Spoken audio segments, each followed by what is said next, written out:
ప్రతి సంవత్సరం సద్దుల బతుకమ్మ పండుగకి ముందే ప్రతి గిరిజన తండాలో ప్రతి గ్రామంలో ఎంతో భక్తి శ్రద్ధలతో ఈ తీజ్ పండుగ జరుపుకుంటారు అని మాజీ ఎమ్మెల్యే గండ్ర వెంకట రమణారెడ్డి అన్నారు.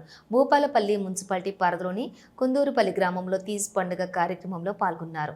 అనంతరం తీజ్ పండుగ విశిష్టతను తెలియజేస్తూ మాట్లాడారు. ఈరోజు కుందూరుపల్లి మరి గిరిజన సోదరులు, ముఖ్యంగా లంబాడా సోదరులు ఎంతో భక్తి శ్రద్ధలతోటి ప్రతి సంవత్సరం కూడా సద్దుల బతుకమ్మ కంటే ముందే మరి దాదాపుగా వర్షాకాలం మొదటి నుంచి ఈ పండుగ లోపల దాదాపుగా ప్రతి తండాలో ప్రతి గ్రామంలో ఎంతో భక్తి శ్రద్ధలతోటి ఈ తీజ్ పండుగను జరుపుకుంటారు.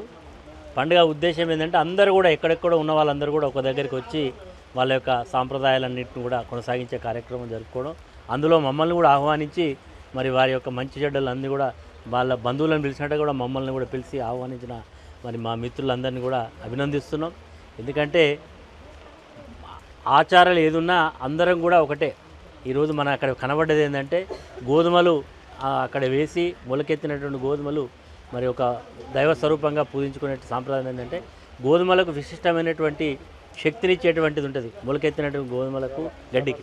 అదేవిధంగా వర్షాలు పడితే ఆహ్వానించడం, పంటలు పండాలి, మంచిగా ఉండాలి అనేటువంటి మంచి సాంప్రదాయంతో పండుగ జరుపుకున్నందుకు మరి గిరిజన సోదరులందరికీ కూడా, మా బంజారా సోదరులందరికీ మరి ధన్యవాదాలు. అదేవిధంగా సంత్ సేవాలాల్ గారు మరి వీళ్ళందరికీ కూడా ఒక గురువుగా ఇప్పుడు దాదాపు కొన్ని వందల సంవత్సరాల క్రితమే వారు మరి ఒక మార్గదర్శనం చూపెట్టినటువంటి దాన్ని వారు భగవంతుడిగా ధ్యానించుకొని ఆయనను ఆరాధించడం అనేది వారి యొక్క సాంప్రదాయం.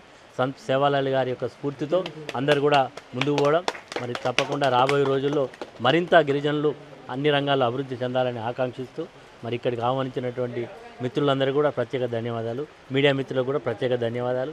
వర్షాన్ని కూడా లెక్క చేయకుండా పండుగ జరుపుకున్న వాళ్లకు, మీరు కూడా లెక్క చేయకుండా వచ్చారు, మీకు ప్రత్యేక ధన్యవాదాలు.